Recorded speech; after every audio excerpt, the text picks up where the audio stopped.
खोल कर सुन लें कि जो पिछड़े वर्ग का जो अधिकारी और कर्मचारी है वो जागते के सामने सपक्ष को बिठा दिया गया, नूरा कुश्ती कर रही है सरकार, क्योंकि सरकार आपको आपके अधिकार नहीं लेती। पिछड़े वर्ग के कर्मचारी और अधिकारी हैं, उनको इस तरीके से परसेप्शन क्रिएट किया जा रहा है सरकार के द्वारा कि वो सवर्णों के साथ है।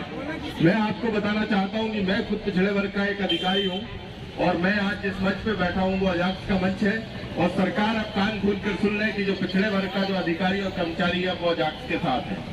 इस तरीके से परसेप्शन क्रिएट किया गया, अजाक्स के सामने सपक्ष को बिठा दिया गया, नूरा कुश्ती कर रही है सरकार, क्योंकि सरकार आपको आपके अधिकार नहीं लेना देना चाहती। जिन दो लोगों के कॉन्फ्लिक्ट, इनके बीच में हितों का टकराव है, उन दोनों लोगों के बीच में समझौता कैसे हो सकता है?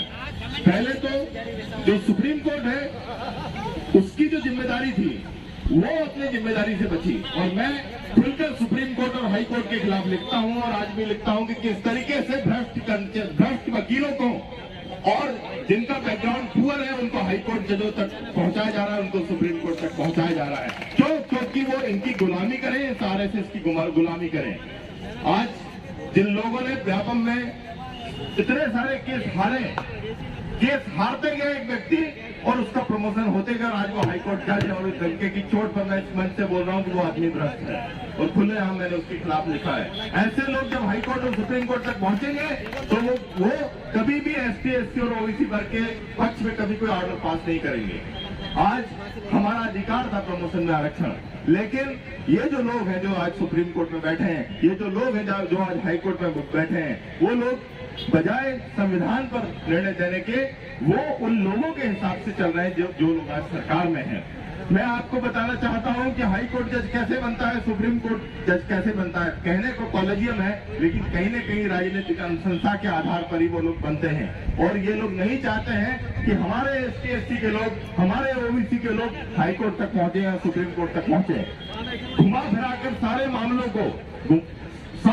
को हाई कोर्ट या सुप्रीम कोर्ट तक पहुंचा दिया जाता है और बाद में ये बोला जाता है कि सुप्रीम कोर्ट ने ये बोला है, हाई कोर्ट ने ये बोला है, इसलिए आपको ये करना है। तो मैं आपको ये बताना चाहता हूं कि आप राजनीतिक रूप से संगठित हो जाइए। यदि आपको अपने अधिकार चाहिए तो राजनीतिक रूप से संगठित हो जाइए और पंचायत से लेकर संसद तक कब्जा कीजिए और हर जगह जब आपके लोग होंगे, पॉलिसीज को आपके हिसाब से बनाने के लिए मजबूर होना पड़ेगा। मैं संविधान अभी मैंने पढ़ना शुरू किया है।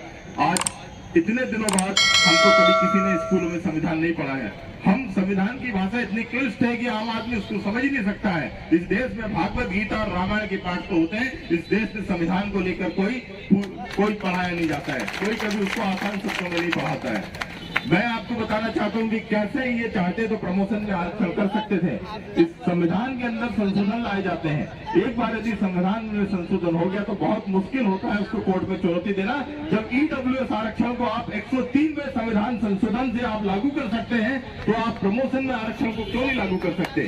आप प्रमोशन में आरक्षण को आप कॉन्स्टिट्यूशनल अमेंडमेंट लाइए। मैं बोलना चाहता हूँ इस मंच से मोदी को और शिवराज को, जो खुद अपने आप को पिछड़ों का नेता मानते हैं। मोदी बोलते हैं कि मैं घाटी समुदाय का, शिवराज बोलता है मैं किरार समझार का। अरे उसको किरार लिखने में शर्म आती है, वो लिखता है शिवराज सिंह चौहान। वो अपने आप को एक राजपूत की तरह पेश करते हैं इस प्रदेश के अंदर, जबकि वो पिछड़े हैं और पिछड़ों के लिए उनको काम करना चाहिए, लेकिन वो काम सवर्णों के लिए कर रहे हैं। यदि वो सही में पिछड़ों के नेता होते तो आज 8 लाख ओबीसी युवाओं की छात्रवृत्ति नहीं रुकती। आज ST के हम जो युवा हैं उनके 1,03,000 बैकलॉग की अच्छी तरीके से काम करने लगता है। 18 साल में यदि एक मुख्यमंत्री ये बोलते हैं कि अभी मैं बैकलॉग के पद भरूंगा तो मुझे लगता है कि इनकॉम्पिटेंट है, उसकी तत्काल हटा देना चाहिए। तो हम लोगों को राजनीति में जाना चाहिए और हर उस जगह जाना चाहिए, चाहे ब्यूरोक्रेसी हो, चाहे मीडिया हो, हर जगह हमारे लोगों को कब्जा। IIMC Indian institute of mass communication में आरक्षण नहीं है। आप लोग मांग करिए कि वहाँ आरक्षण हो। नेशनल लॉ यूनिवर्सिटी में ओबीसी के लोगों को आरक्षण के लिए DMK के स्टालिन ने याचिका लगाई। बहुत जल्द हम LLU में भी होंगे। जब हम नेशनल लॉ यूनिवर्सिटी और IIMC जैसे संस्थानों में कब्जा करेंगे, जब हम IIT और एम्स जैसे संस्थानों में कब्जा करेंगे, तब जाके हम बड़ी पोजीशन पर पहुंचेंगे। और हम लोगों को कॉन्स्टिट्यूशन का अच्छा खासा एक नॉलेज होना चाहिए, कॉन्स्टिट्यूशन हमको पढ़ना चाहिए और संविधान में जब हम आस्था रखेंगे, संवैधानिक तरीके से जब हम चलेंगे। लोग बोलते हैं कि बड़े बड़े वकील हमारे समुदाय से क्यों नहीं है। हम उस चीज का गहन अध्ययन कर रहे हैं कि किस तरीके से बड़े वकील बनाए जाते हैं, किस तरीके से सीनियर एडवोकेट बनाए जाते हैं। सुप्रीम कोर्ट में अभी कोर्ट से ही बात कर रहे थे, सीनियर एडवोकेट 3 लाख रुपया फीस लेते हैं। सुप्रीम कोर्ट में 200 से ज्यादा सीनियर एडवोकेट है, 5 भी SC ST के नहीं है। जब आपका सीनियर एडवोकेट ही नहीं बनाया जाएगा तो वो भविष्य में सुप्रीम कोर्ट जज कैसे बनेगा?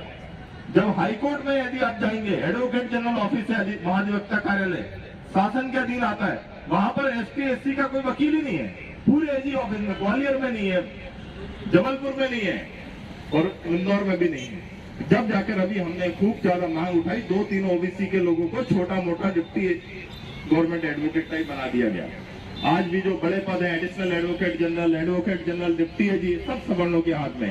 तो जब आप वहां पर जो सरकार के सलाहकार हैं, जिनको सरकार का विधिक सलाहकार बोलते हैं, जब वही हमारे समाज के लोग नहीं है तो सरकार को सलाह वो सवर्णों के हिसाब से देंगे, क्योंकि वो अपने वर्ग का ध्यान रखते हैं। भले ही हम लोग अपने वर्ग का ध्यान नहीं रखें, लेकिन वो लोग हमेशा अपने वर्ग का ध्यान रखते हैं। तो हमको ऐसी जगह आना पड़ेगा जहां से नीतियां बनती हैं।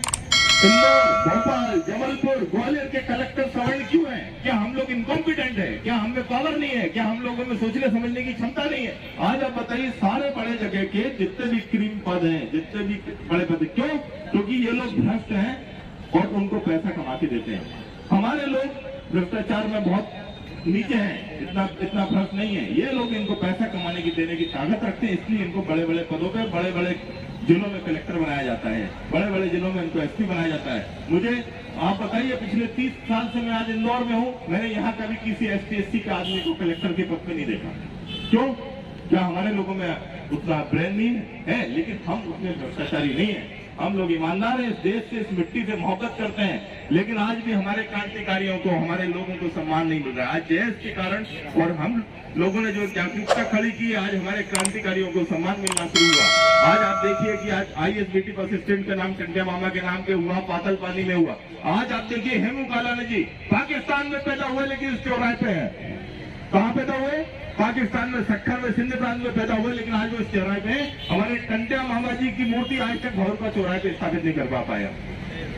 तो आज बताइए, सिंधियों ने पाकिस्तान से आकर आज अपने क्रांतिकारी की मूर्ति इस कलेक्टर कार्यालय के सामने रखवा दी, लेकिन हम लोग जो इस मध्य प्रदेश के 22% है आदिवासी, आज हम हमारे क्रांतिकारियों की मूर्तियां उनके नाम पर संस्थान करवाने के लिए हमको संघर्ष करना पड़ रहा है। तो संचित रहिए, डॉक्टर आनंद राय और मेरी पूरी टीम आपके साथ है, और ST SC OBC को इसी तरीके से भी हम संचित है तो हमारे हक और अधिकार हम लेकर आएंगे।